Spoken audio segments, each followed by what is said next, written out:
Good morning, praise the lord.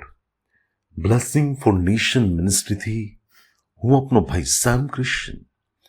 ઈશ્વર પિતાએ આજે આપણને આપેલા આજના એક નવા સુંદર દિવસે આપને પ્રભુ ઈસુ ખ્રિસ્તના નામમાં પ્રેમી સલામ પાઠવું છું.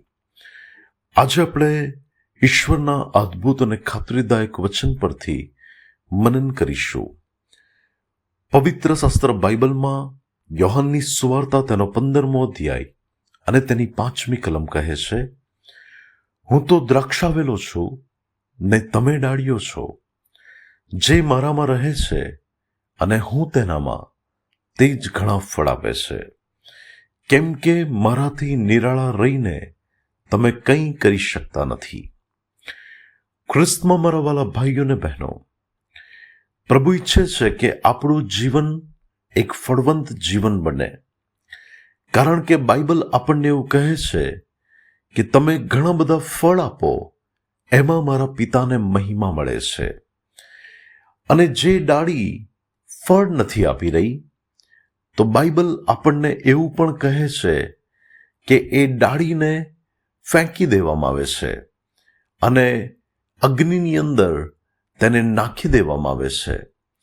એટલે કે જે જીવન ફળ નહીં આપે, એ જીવન સદાકાળ માટે નર્કની પીડામાં, એ નર્કની ન હોલવનાર આગની અંદર એ જીવન સદાકાળ માટે ત્યાં પીડા ભોગવશે, કે જેના માટે વચન કહે છે કે ત્યાં રડવું અને દાંત પીસવું થશે. ત્યારે વાલાઓ, એ બહુ મહત્વનું છે કે તારણ પામેલા લોક તરીકે પ્રભુ ઈસુ ખ્રિસ્તમાં આપણને જે નવું જીવન મળ્યું છે, એ નવું જીવન એ તો ફળવંત હોવું જોઈએ.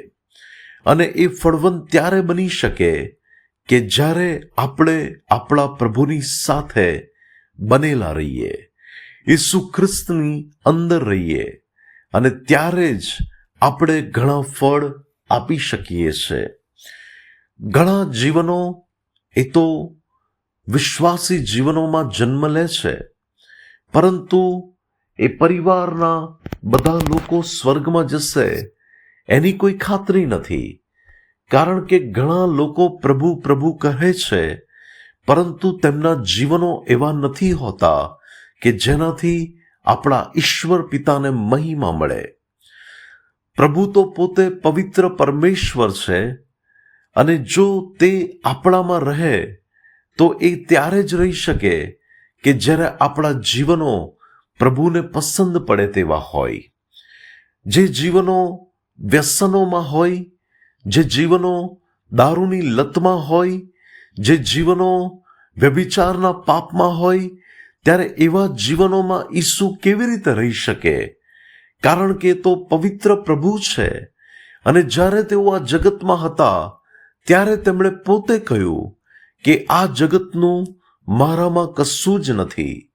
ત્યારે ખ્રિસ્તમાં મારા વાલા ભાઈઓ અને બહેનો, એક પવિત્ર જીવન એ બહુ મહત્વનું છે કે જ્યારે આપણી અંદર એ બાબત હશે, ઈસુ આપણા જીવનમાં રહેવાનું પસંદ કરશે. અને જ્યારે તે આપણામાં રહેશે ને આપણે તેનામાં, ત્યારે જ આપણે ઘણા બધા ફળ આપી શકીશું. અને પ્રભુથી નિરાળા રહીને આપણે આપણા જીવનમાં કશું જ કરી શકતા નથી. કોઈ બાબત આપણે આપણા સામર્થ્યથી પ્રાપ્ત કરી શકતા નથી. એક ફળવંત જીવનને માટે પણ પ્રભુ ઈસુનું આપણા જીવનમાં હોવું એ બહુ જરૂરી છે. ત્યારે વાલાઓ, પ્રભુને પસંદ પડતું શું છે તે પારખી લઈએ અને પ્રભુને મહિમા મળે તેવું જીવન જીવીએ. પ્રભુ આજના વચન દ્વારા આપણને આશીષ આપે. આવો આપણે પ્રાર્થના કરીએ.